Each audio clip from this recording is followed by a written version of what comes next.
Nagparade, nanalo sa games, nagpicture-picture. Napakaraming ganap ngayong araw. Ito talaga ang pinakahihintay ng mga bata. Pero bago yan, inayusan ko muna sila at minake-upan. Syempre ako rin, meron din akong kosyo. At nandito na nga kami. Biglang nagsabi ang photographer na picturean daw sila. Syempre ang saya, hindi ba? Sa totoo lang guys, kung tatanungin nyo ko, first time kong naranasan to sa tanang buhay ko. Kasi nung bata naman kami, walang mga ganito. Ang naranasan ko lang talaga noon, yung may mga horror boot ba? Tapos nasa school ka pa. May bayad pa. Pero ito, libre lang. Napakasaya ng mga bata.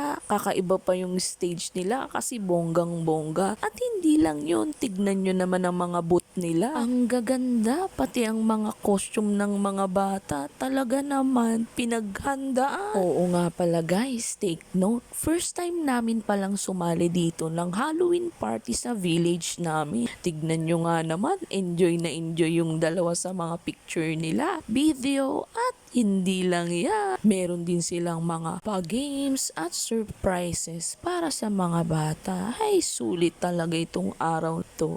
Napaka-productive din. Buti na lang talaga, always ready si Jody and Giovanni pagdating sa kanilang Halloween party costume. Sobrang nagpapasalamat kami sa nag-i-sponsor nito. Walang iba kundi ang tita nila. Sige mga anak, mag-enjoy lang kayo dyan sa stage dahil minsan lang tong mangyayari. At habang bata pa kayo, cute pa kayong tignan. At kung ako ang tatanungin nyo guys, isa rin sa dahilan kung bakit ko sila isinasali sa mga ganito. Gusto ko kasing maboost ang kanilang confidence. Yung tipong hindi ba mahiyain pagdating sa maraming tao. Di tulad ko noon, talagang nangangatog ang tuhod ko sa tuwing kakanta ako sa entablado. Kaya wala akong ibang hiling pagdating sa dalawa kong anak na sana ay hindi sila mahiyain. Nanyo naman kung gaano sila kabongga pagdating sa Halloween party, meron pa silang paklaw. Kahit matagal ang program nila, sulit naman sa paghihintay dahil nga nag-i-enjoy ka at bukod dun ang ganda pa ng sunset na nakita ko. At ayan, nagparade na nga pala kami. Sobrang saya kahit nakakapagod at ang mga bata hindi rin naman natulog at hindi rin sila nagpasaway. King pasalamat ko nga dahil nakapag-registered kami ng maaga dahil kung hindi sila makakasama sa ganito party. At eto pa, pagbalik namin ng function hall habang naglalakad kami ay nakakita naman ako ng moon.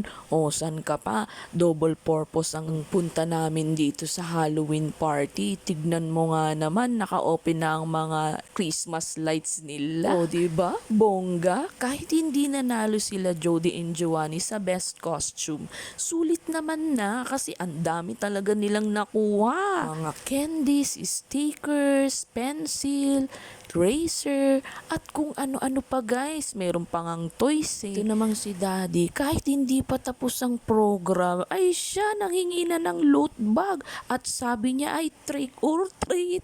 Nanghihingi na agad ng candy, hindi pa nga natatapos. O diba, tignan nyo, umalis siya dun sa kabilang booth. Lilipat naman sa iba at manghihingi ulit. Tignan nyo nga naman si Daddy, parang gusto na agad umuwi.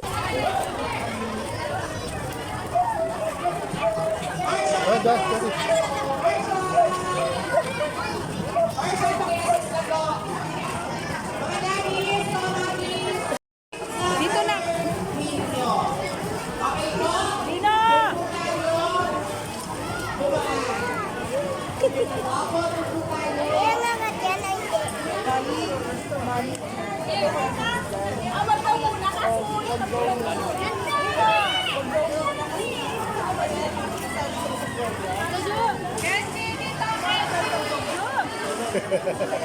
At natawa na lang si Daddy dahil sabi ay wag daw munang mamimigay ng candy. Ayun, pumasok na ulit kami dito sa loob at yun, tinapos namin ng programa. Tingnan nyo guys kung gaano kami karami ha. Sa program na yan, ang alam ko 150 participants na bata ang kasali. Syempre kasama pa dyan yung mga magulang. Kaya ayan, tignan nyo sa dulo niyan may photo booth pa. Ayan, di ba sobrang bongga? Siyempre guys, hindi rin naman ako nagpahuli pagdating sa photobooth namin. Nagpakuha din kami. Ang katwiran ko nga naman kasi, minsan lang kami makaka-experience ng ganito. Ay bakit hindi pa namin susulitin?